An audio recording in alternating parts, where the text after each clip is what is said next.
Welcome to my YouTube channel. My name is Shreya and you're watching the Stitch by Shreya knitting podcast.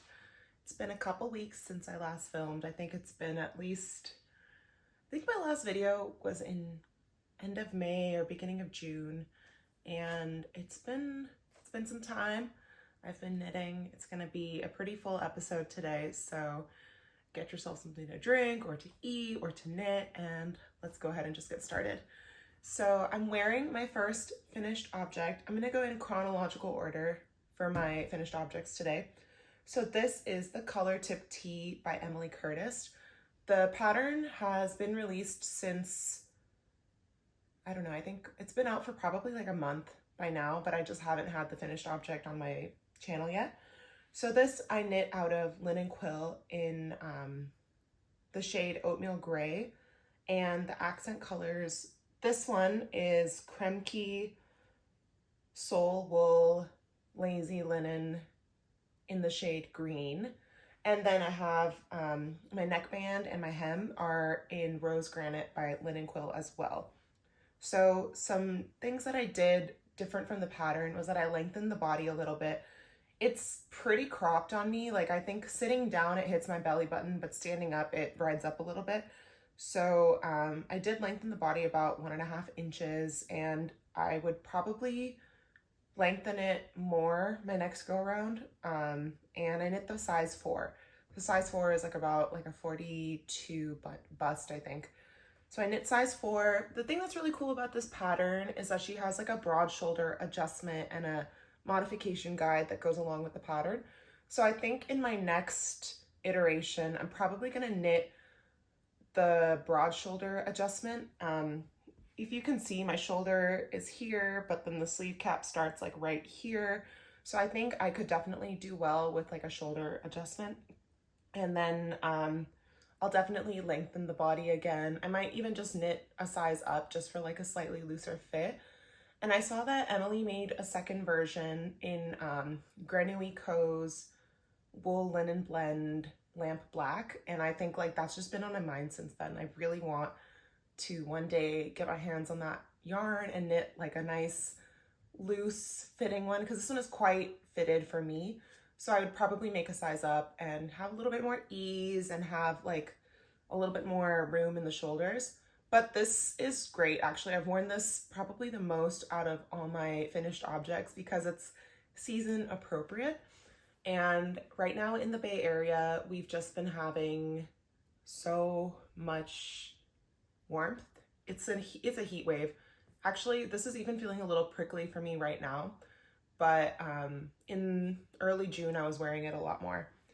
So that is my Color Tip Tee.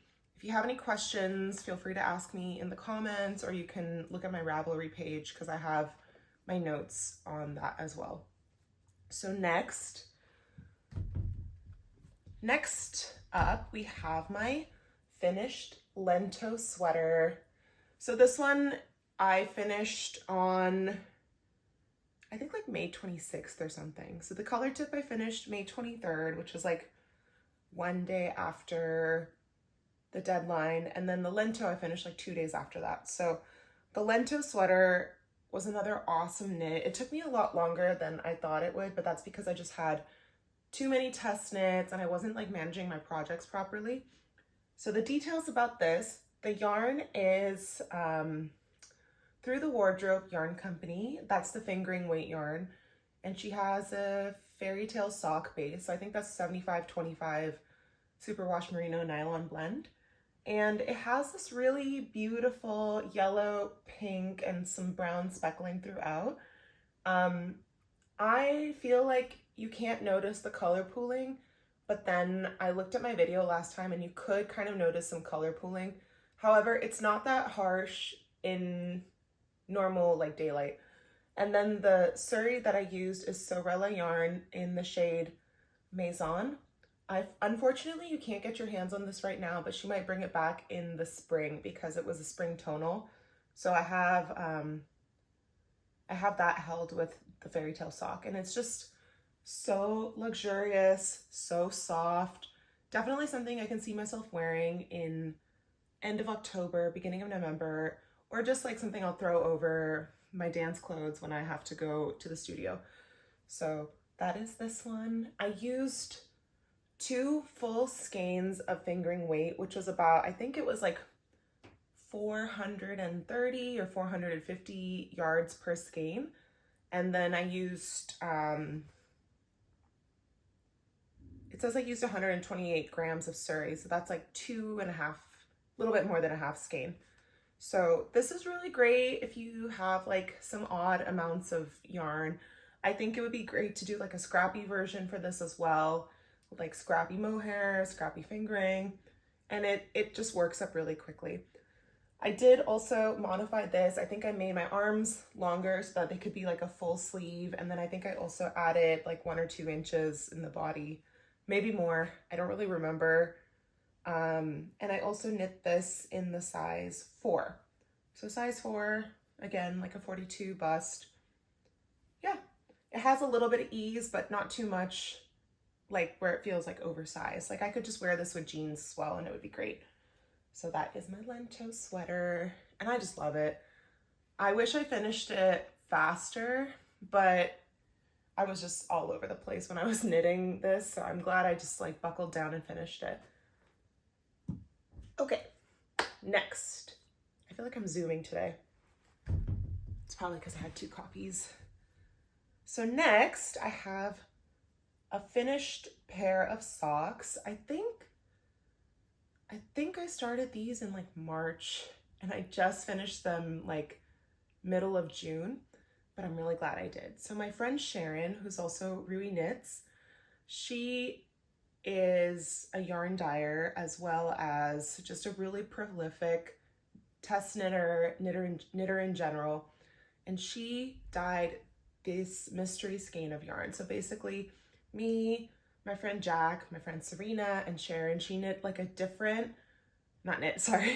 she dyed a different skein of yarn to have like different self-striping in it. So mine had these beautiful light peachy pink, maroonish red, golden yellow, and like a taupey neutral.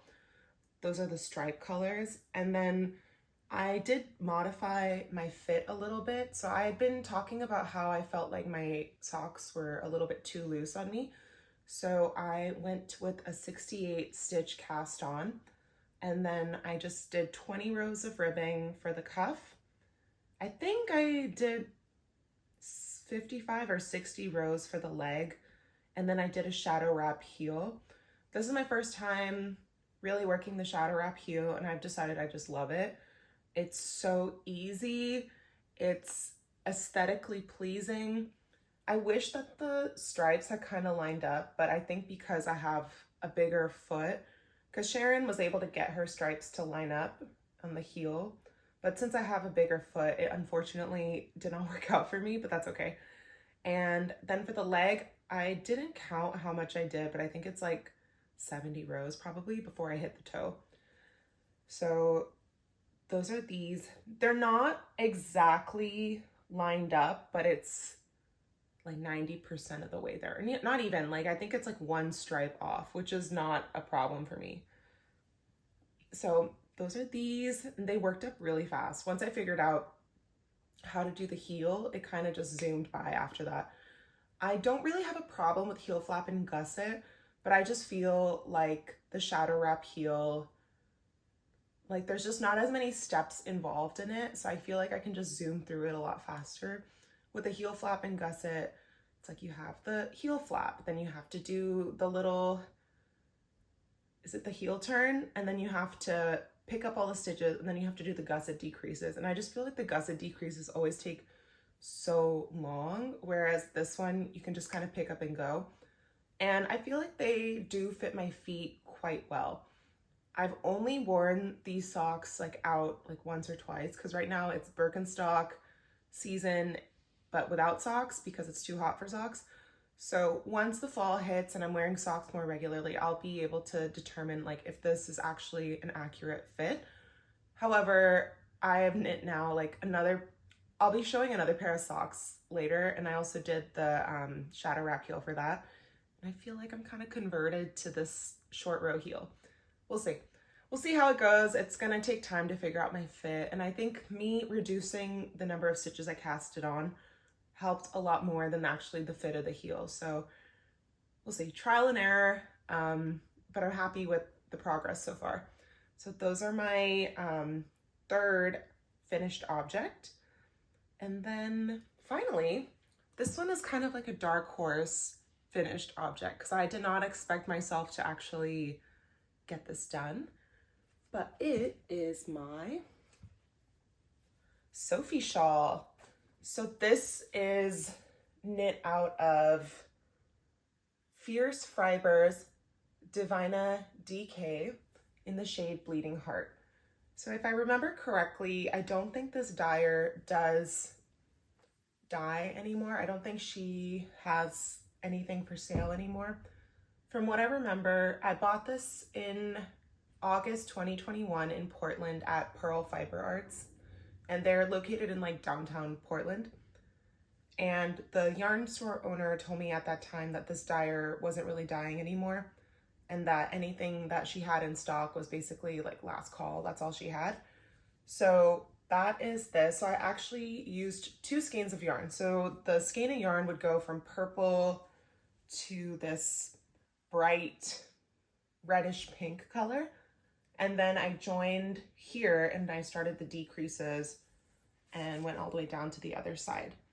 So I'm just gonna try it on for a second so you can see what it looks like. Obviously, it's like far too hot for this right now, but this is what it looks like. I actually don't even know if it looks decent, but I love how it color shifts. I just love how fun it looks. It's a very vibrant color. I don't know if I would usually wear this, but I think it's a great utilization of that fade yarn because I had been having it in my stash since like August 2021 and I didn't know what to do with it. I knew that a garment would have been difficult because I only had 500 yards, but I also felt like that was too much yarn for like a hat or an accessory that was like on the smaller end. So when the Sophie shawl came out, I was like, this is a perfect application of this beautiful yarn that I have. So this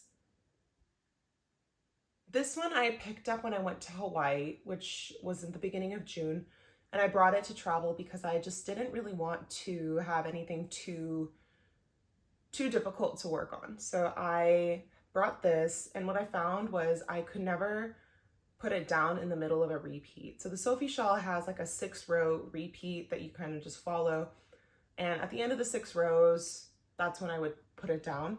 So if we were going anywhere, I was like, okay, I have to knit super fast and finish the repeat before I leave, otherwise I'm gonna forget where we're going, or I'm gonna forget what I was doing, or it would just like make me not work on it at all. So then one day when I finished like the halfway point, I was like, oh, this is so easy. And then I just like zoomed through the end of it and I was like, this is gonna get done. Like I'm gonna finish this in a couple of minutes, a couple days, not minutes. But it was a fun knit. I don't know if I would do it anytime soon again.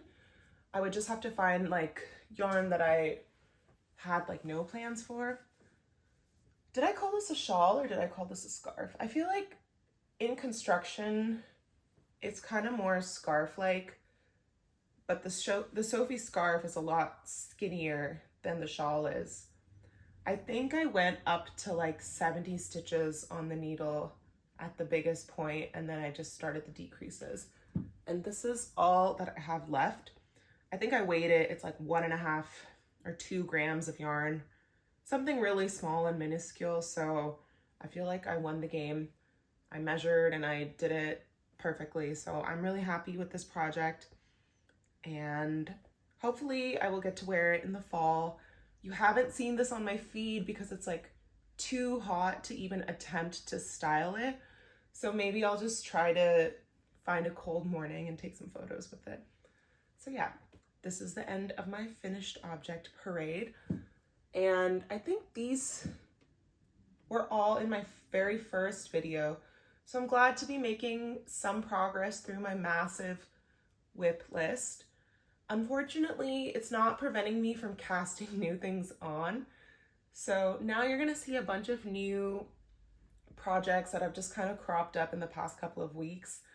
There are some projects of mine that I just feel are forever whips. And what I mean to say is that I do want those projects to be done, but I never see myself actually finishing them just because I know the amount of work that goes into them is just massive. So hopefully I will eventually get back to working on my Shreya cardigan by Andrea Mowry. My friend Ariel of the Airy Knits podcast, she like finished her entire cardigan in I think a month, and I was like, girl, you are incredible, you are gifted, you are built different.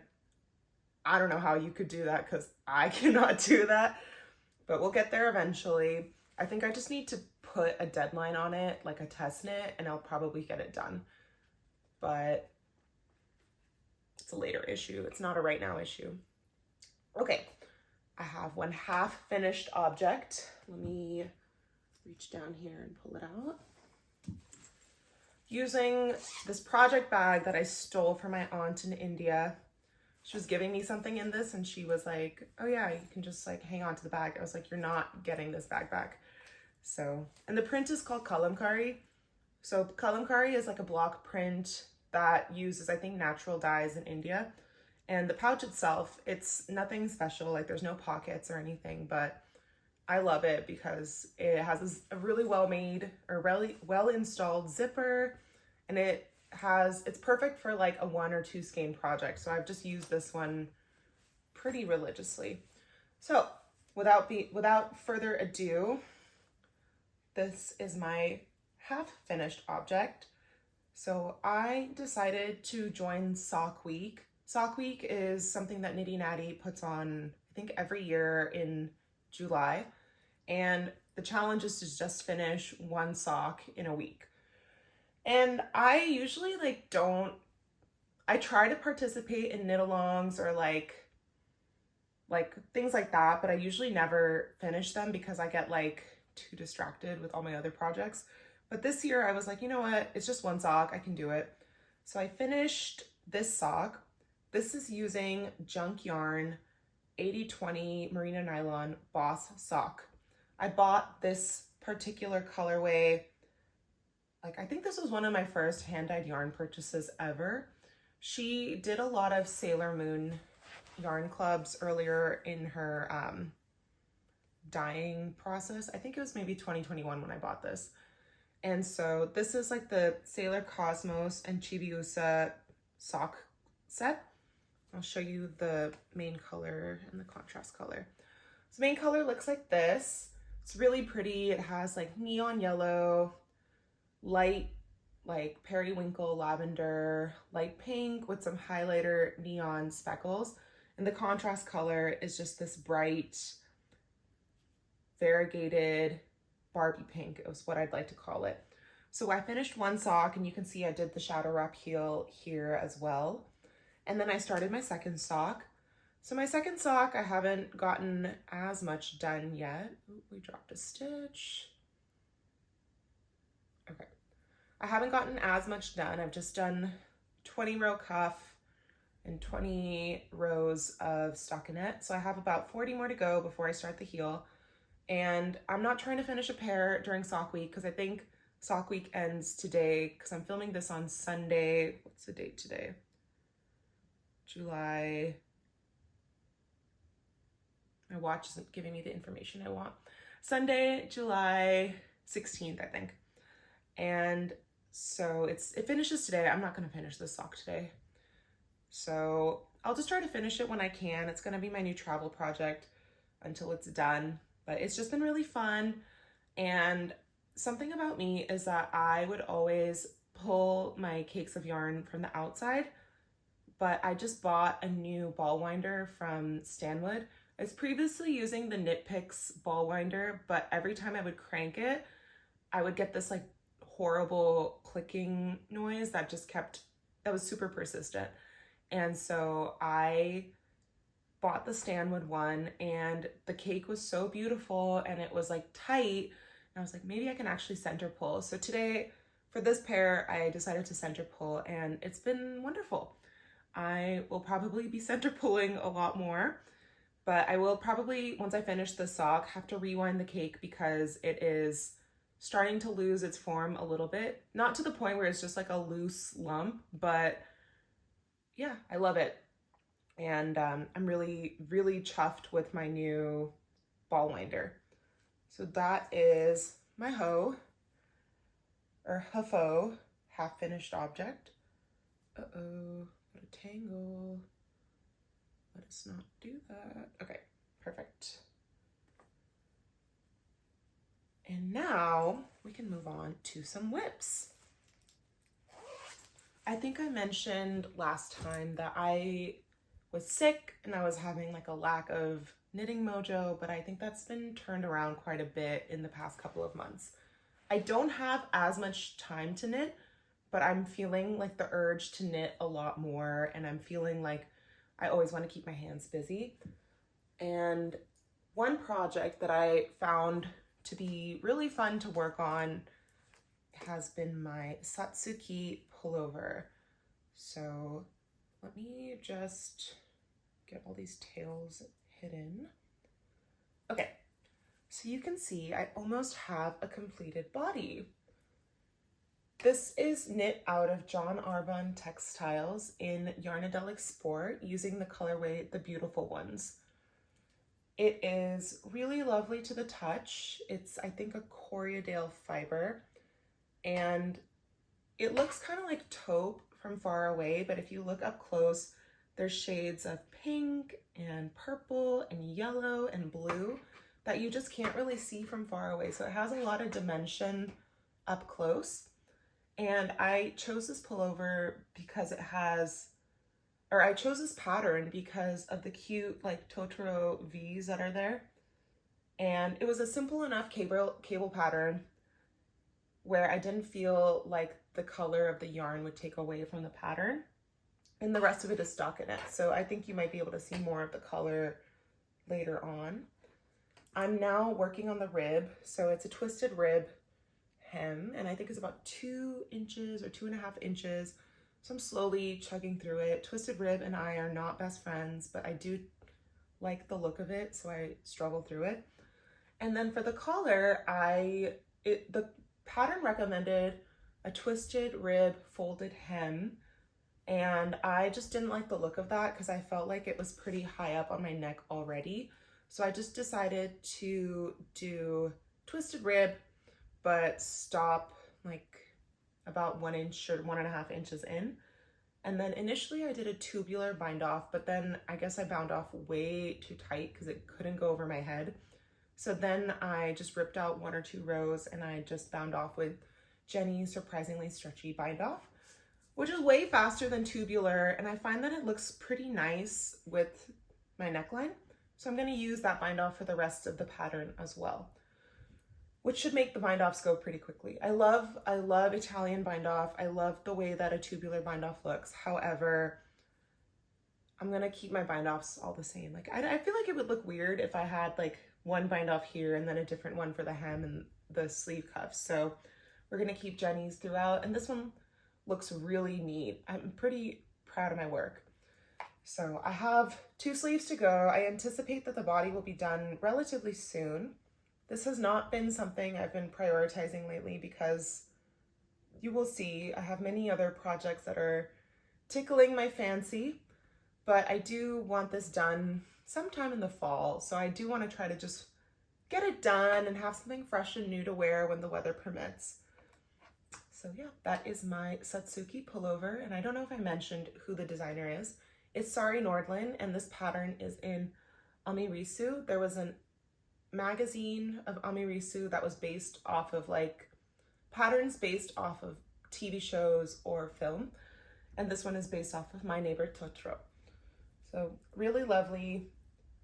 And I would love to use this motif in other patterns as well because it's a really easy cable and it's like a great entry into cabling if you're scared, which I was. And now I'm not scared of cables anymore. Okay. Then, ooh, this one is a fun one. Another project bag that I got while I was in India, this is also using block print. I got this in Chennai, which is a city on the coast of Tamil Nadu in the south of India. And I got this at Kalakshetra, which is a Bharatanatyam school. I teach Bharatanatyam in the US, and Kalakshetra is like the premier academy in India. And that's the style of dance that I am also based in.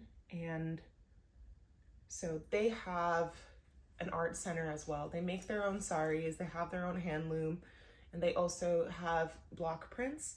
So that is where I bought this bag, and I love it. This one is really fun too because they have pockets on the inside. So I am pretty excited about that because I have stored like needles and stuff in there. It's not as padded, but that's not an issue for me. And it holds 2 skeins of yarn. So this is a 2 skein project. Now, this, hold on, it's so tangled. So many ends everywhere. This is my mini mock neck. And it looks mini. I think something that like is a little jarring. Is this the front? This is the front, okay. Something that's a little bit jarring when you're knitting the mini mock neck tank up is that it has so much negative ease, so that when you're looking at it, you're like, this is so itty bitty. How is it gonna get over my head? But it's meant to have negative ease. The mini mock neck just got released in the past couple of weeks, and it's a Jessie made pattern. I've made a couple of her patterns before. I love her fit. I love the aesthetic. I was sold immediately. This one I'm using again through the Wardrobe Yarn Company, and you can kind of see the variegation from the Lento sweater a little bit more clearly here. So this is the same yarn that I used in my Lento, and I had 1 extra skein remaining, so I decided to use it in my mini mock neck. And you can clearly see like more of the pink and the yellow and the speckling in this one. And I do have a second skein I'm going to use. So this is the Rapunzel colorway. And then I also have Goose Girl, which I'm gonna fade this into if I don't have enough yarn. That was a mouthful. Let me slow down. My intentions were to use this for a 1 skein project, but Jessie Maed crops the heck out of all of her designs, and that's fine because I think she has a shorter torso than I do. I have a very long torso. If I used her recommended length, I think it would just barely go over my chest. So I have full intentions of lengthening this to the length that I feel is necessary. So I'm gonna do that. We're gonna see how far this will go. I think when I hit about like 20 grams, I'm gonna start the fade with this. And I think it'll be fine. If it's a little bit like green at the bottom, I really don't mind. And then I would like to also use this color for my neckband. So what I might do is just pause the body for a little bit and finish the neckband and then continue once again, just so that I have enough, or at least I can start the fade at a more accurate time instead of just saving some for the neck and then not using all of it up, because the goal is to use all of this up. And then if there's anything remaining of this, I can either throw it into socks, or I can, if I have enough, I'll make a hat out of it. I don't know, but I don't want to have any more of this yarn in my stash. I'd like to be completely done with it. So I hope to have this done in the next couple of weeks. The thing is that I'm using wool, and it's so hot in the Bay Area right now. We're going through a heat wave of like 98 to 101 to 102 in the area that I live in, and then just all around the Bay Area, it's just been super, super hot. So I really don't think I'll be wearing this much until like August, September. But the thing about the summer in this area is that it kind of starts in July and then it goes until like November sometimes. So you can wear tank tops and shorts until like November most of the time. And then the winter or the cold season starts like middle of November. And this year it went until the middle of June. Like I don't think it got into the 70s until like June 10th or June 15th. So it's been a weird couple of years, and this is also an El Nino year, so there's going to be a lot more storms than normal. So it's a good thing for me because I can wear all my knitwear, but it's a weird one because I'm not used to this weather in this area. But yeah, I think this will be more of like a fall wear realistically. However, since it's so cute and summery, I'd like to wear it a little bit sooner when it's like slightly cooler, but highly doubtful. This pattern, I am knitting a size 4. I don't think I hit gauge, and that's fine because I didn't gauge swatch, so it's like I messed around, I found out. But I do think that this yarn will expand a bit with blocking, so I think that I'll be okay, or if anything, it's just a gamble that doesn't pay off. It's okay. You do these things to experiment, and then you're like, yeah, maybe I should have just gauge swatched. I'm gonna take a sip of my decaf coffee with tons of melted ice. So moving on, I think after I finished my colored tea, I had said I was gonna take a break from test knitting. However, I decided to sign up for another one.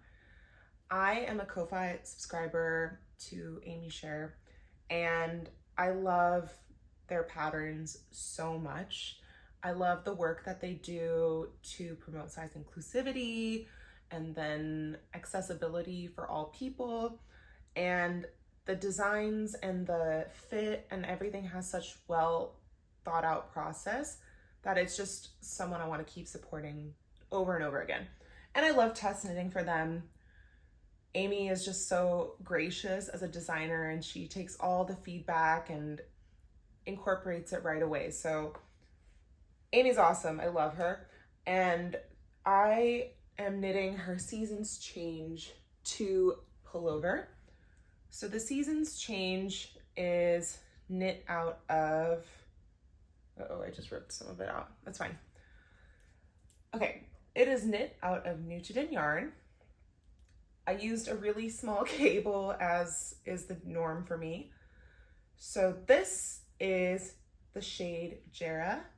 I think I bought this in April or March this year, and it's a beautiful pink. I can show you this. So this is a beautiful pink color. I think it would be more on the warmer pink side, and it has a little bit of like deep red flecks throughout and a lot of like creamy white and pink as well. To the touch, it feels really soft, and when I've knit with this for like 30 minutes, I finish and my hands feel moisturized, which I think is from the lanolin. And how I am knitting this is that I make, oh my balls fell down. Okay. I've been making, so I'm knitting it double stranded. So what I do is I just like hand wind a double stranded ball, and then I just knit from it. And it's really easy to splice this yarn together. So I just do that and keep going. The nature of it is that you're gonna get some bits that are thicker, some bits that are thinner. That's just the beauty of unspun.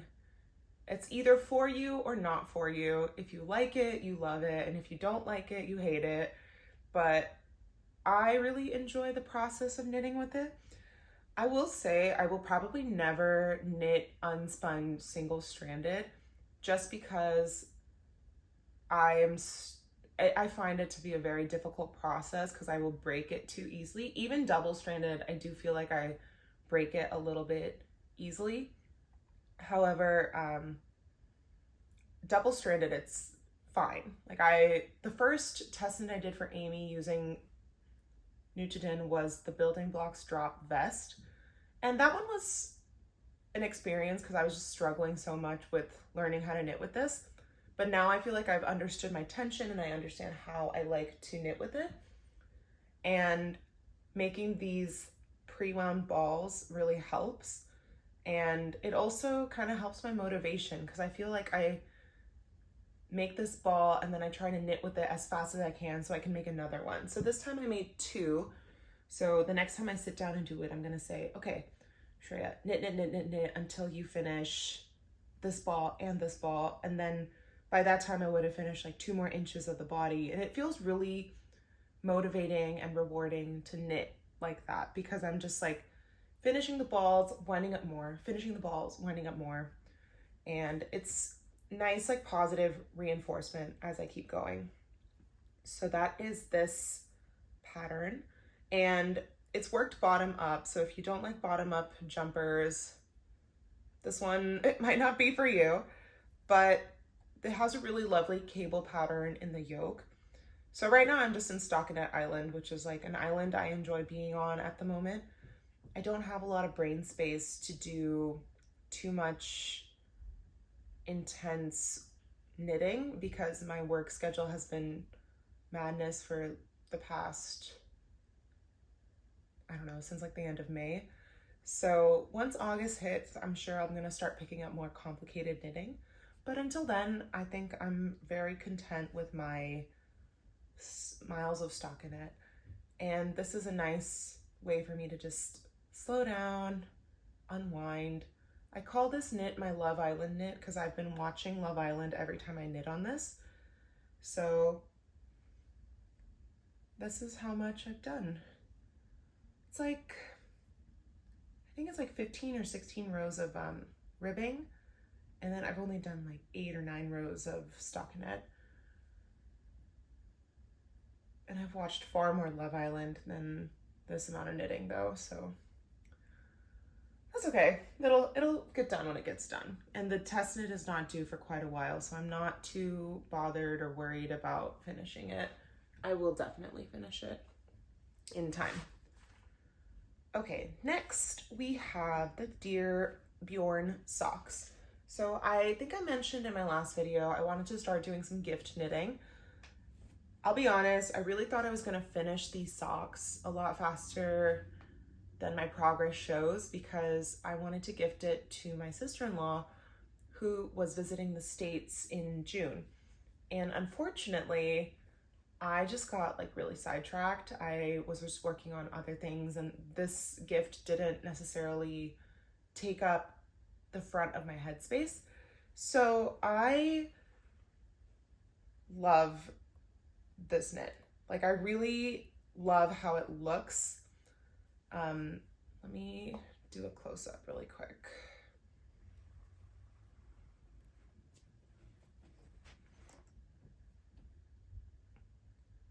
So this pattern is just so lovely to look at, and it's a really easy knit. It's not like terribly complicated or tricky. However, I just found myself not in the mood to like think about a pattern repeat when I started working on them. And I know I really don't have that much more to go on the foot because my sister-in-law has tiny feet, which I'm really excited about. I'm excited to like knit for someone who doesn't have big old giant feet like me. So I think like I'll be able to get this done in like a week if I put my mind to it. But I don't think I'm gonna see her for a while. So there's really no urgency in me finishing them except for the fact that next time I see her, I want her to have them.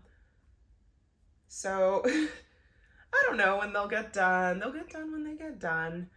But for right now, it's kind of in my hibernation station. This is knit out of the Kremke Soul wool that I used for this edging. So I actually bought this when I visited her in Prague last summer. We went to a yarn store called Yarn, I think it's Yarn Queen in Prague. And she picked out this yarn. So it's like 80% wool, 20% linen. I'm very curious to see how it works up as socks, but when I gift them to her, I'm gonna just tell her to kind of use them in the house only because I feel like they may not hold that well out and about. But of course, like she's welcome to wear them any way that she feels fit because they're gifts and gifts are meant to be used and not just like admired, so she can do whatever she wants with them. For me, the process has been pretty fun, but as I said, it's not something that's like grabbing my attention at the moment, so I've just been trying to listen to what my intuition wants, and right now I've just been wanting to work on sweaters and tank tops and then like let my impulses run free, which is why I have some random cast-ons, and that's perfectly fine. Like, knitting is for me to enjoy, and I should enjoy it while I'm doing it. So that is this. I am using a project bag I got with an advent I got last year from Through the Wardrobe Yarn Company. She did a pink fade advent, and then it's called On Wednesdays We Wear Pink. And then she made this really cute project bag that I use for socks now. And Mean Girls is one of my favorite movies. I've watched it upwards of like 50 times. So as soon as I saw the announcement for that advent, I was like, absolutely must buy. Maybe at a later time I'll talk about my plans for the advent, but it is just, it's lovely. I love a pink fade. I love pink, so no complaints here. Okay, I think we're making it to the last whip, finally. It's not even really in a whip stage, it's kind of more like a project planning stage. So I am working on a cabled camisole. So this is my swatch. Hopefully it focuses. I'm never really sure. So I am working on the Lou Cami by Steffi Haberkern. Sorry if I mispronounced the last name. This is, if you go on Ravelry, there's not really that many projects, but every time I see this camisole, I'm just like stunned with how pretty it is. So obviously this is just a swatch. I have not actually cast on the camisole yet. I am taking part in She Crafts Love's, I said that wrong. She Crafts Love. Her knit along is the Lou Cami cow, and her name is Annabelle, and she has made one in this exact color. So this is Knitting for Olive Pure Silk Cream, and it's my first time working with Knitting for Olive Pure Silk. I love Knitting for Olive in general. I love all the yarns, and this one is also really lovely. So the silk itself, it is a little bit splitty. So if you are not someone who's used to working with like somewhat splitty yarn, this might prove some challenges for you. And the swatch took me the better part of an afternoon. It's really lovely. And once I figured out how to cable without like a stitch holder or a needle, it became much easier. However, I know that this is gonna take a long time because it's fingering weight, and I think the needle size is, where did it go? It's like itty bitty needles. It's like sock needles basically. So it's gonna take a long time. I think Annabelle put some she put a couple of like markers of like when you should hit certain milestones, and the milestone to finish the front triangles was like 2 days ago. And I clearly have not even cast it on because I've just had other stuff going on. So I plan to cast this on after I finish literally like one more whip. If I can just finish one more thing, then I'll definitely cast on this one. But the thing is if I have too many things going on at the same time, I just end up like not working on anything at all. And I'm trying to snowball a little bit and finish the things that I know I can finish quickly. So this will happen, hopefully. I would have cast on by the next time I film, and if not, you won't hear about it until I do cast on. The cable is pretty easy to do as well. It's just time consuming. So that the cable rows, when they come up, I know those are going to take like 3 times as long as the other rows, but it's going to be worth it. It's lovely. The fabric drapes really nicely, and the cables look really nice on this cream color. So yeah, that is my last thing that I want to share for today. Okay, that was a doozy. There were so many things to talk about. And the ice has almost nearly completely melted. But that's okay. Gotta stay hydrated. All right, so I did want to talk a little bit about some of my acquisitions. I have a lot, and I'm not going to go through all of them.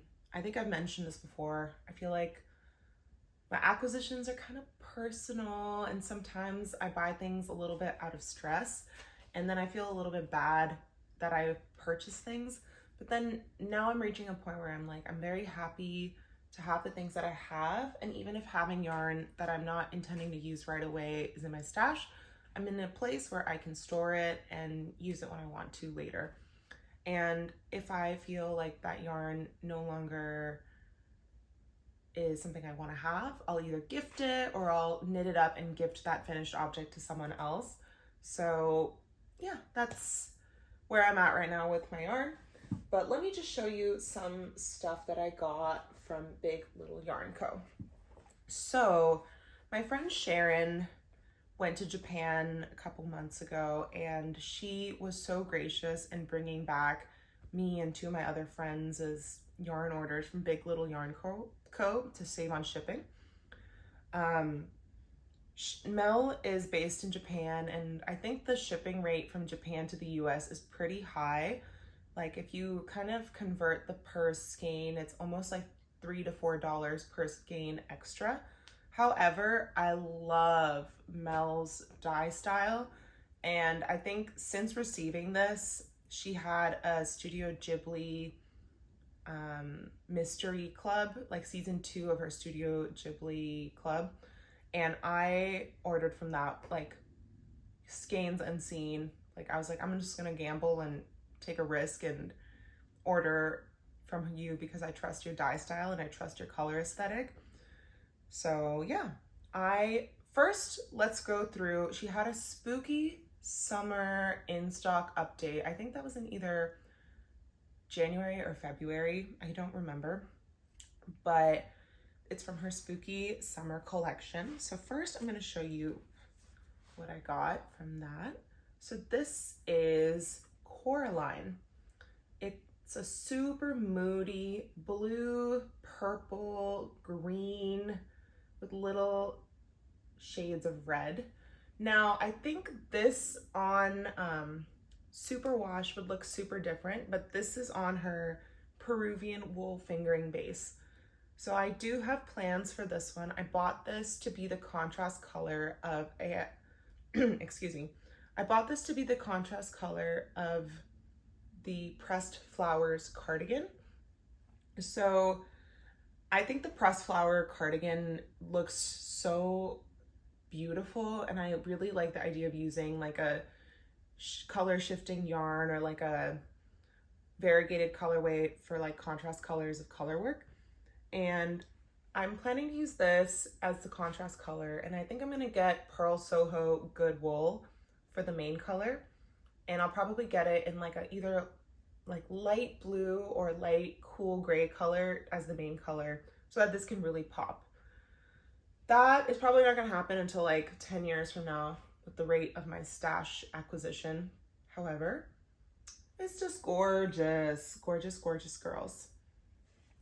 Then I also got a sock set from her Pi Day launch. So this is Satsumaimo Pie.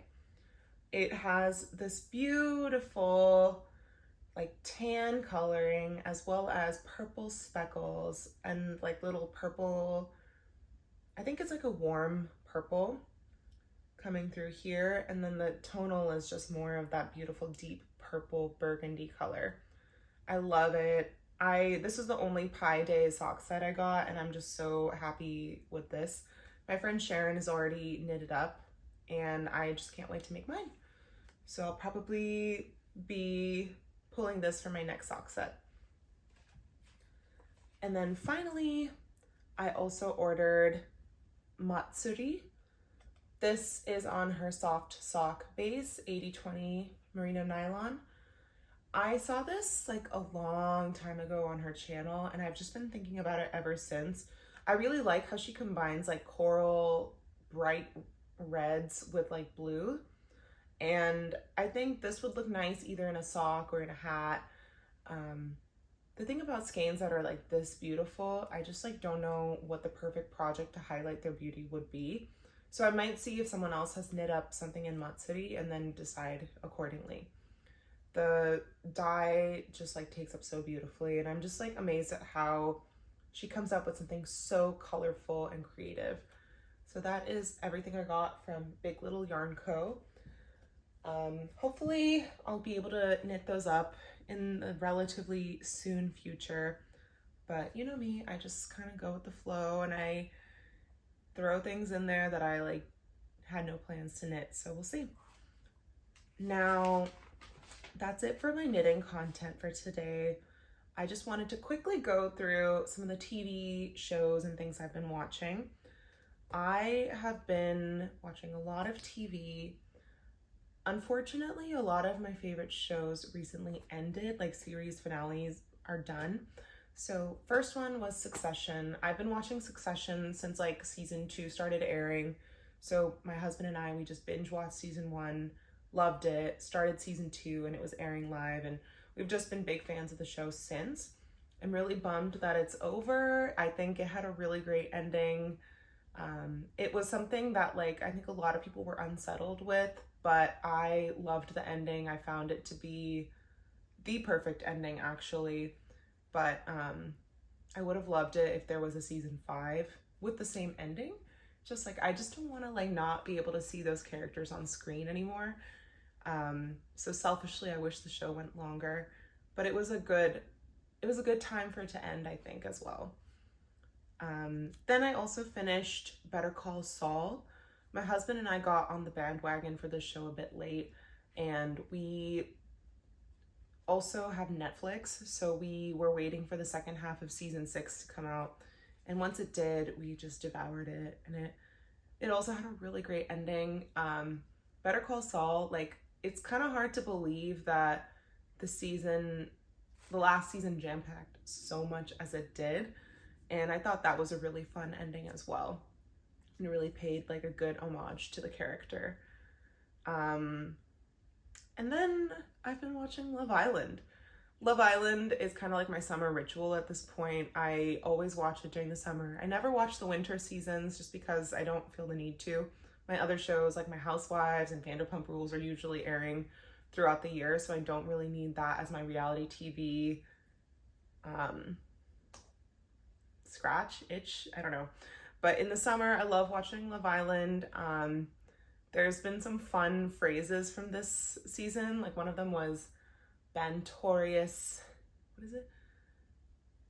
Bantorious specimens. That's what they call, that's what one of the islanders, I think his name is Zach, he was like referring to some of the girls as Bantorious specimens, which it's so silly, but I find it funny.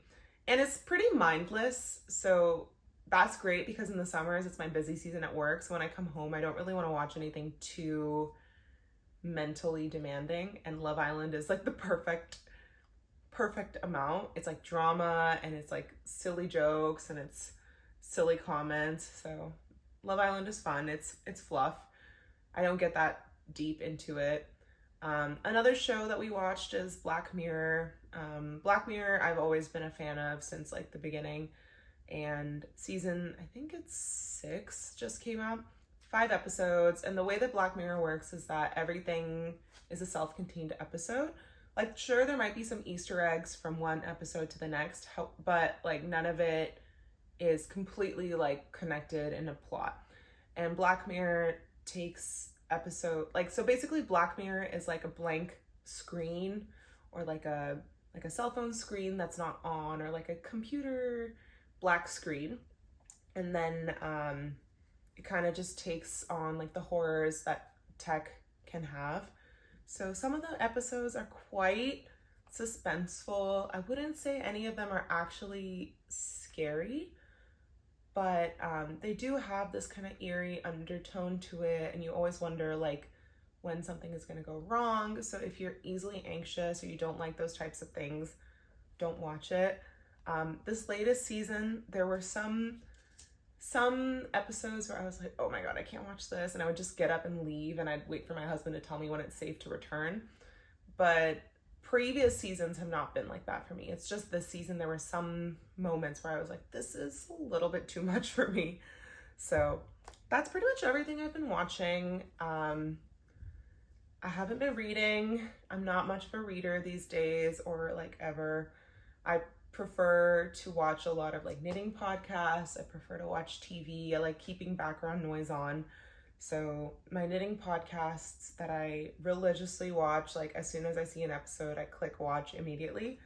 Ari Knits, she's amazing, and she's a very prolific test knitter as well as knitter, and she knits with a lot of hand-dyed yarn. So if I skip a hand-dyed drop, I can almost always guarantee that she's going to have gotten something from that, and then she'll knit with it almost immediately. So it'll be great if I really want that yarn in the future and that dyer makes it available. I can always just look at her things that she's knit and kind of see how it looks knit up. So I really love her. I like Knits by Mandy. I feel like somewhat connected to her in a way that I can't explain. I feel like we have the same TV vibe. So for me, it's like when she talks about TV shows, I'm like, girl, I also love those same things. So I love Knits by Mandy. I'm all for her journey to find the perfect summer tank top because she's been through one with that. So she's great. I like Hannah G Knits. Hannah is just such a lovely presence on the internet, and she continues to influence me with all of her Purlsoho makes. And I'm just like, yes, you made a prison blanket. I need a prison blanket. And I think it works the other way too, because I made a gown cardigan. She's making a gown cardigan. So it's just that, like, she's lovely, she's really sweet, and she designs for kids, and I test knit for her a lot because I love all the cute, like, things for little ones. Then I also really enjoy watching Inga Knitting Traditions. She's just someone, like, I don't know if I would make half the things that she makes, but I just love watching her thought process. I like watching her make things from, like, Norwegian magazines or from, like, different sources that I would never have even considered. And she just makes so many beautiful color work designs, so many beautiful textured designs. And she's, again, like the definition of prolific knitter. She makes so many things and she actually finishes everything, and I'm just amazed by her. And I watch tons of other knitting podcasts, but I think like these people are the ones that I probably just like always am like, oh, new video, click immediately. So yeah, that's it. And then I think I'll probably try to film sometime in August. So my busy season at work ends like August 6th, and then I have the entire month of August off, which is great because I need a break. I need to recover, I need to recuperate, and I need to just sit on the couch and veg out. So I'll probably be getting a lot of knitting done at that time, and then I'll try to film again in August and have some more content for all of you. Thank you so much for watching. I hope I wasn't too rambly, too wordy. It's been a long time since I've filmed, so obviously I'm gonna have a lot of stuff to show you all. But I hope you enjoyed. Stay tuned. Bye!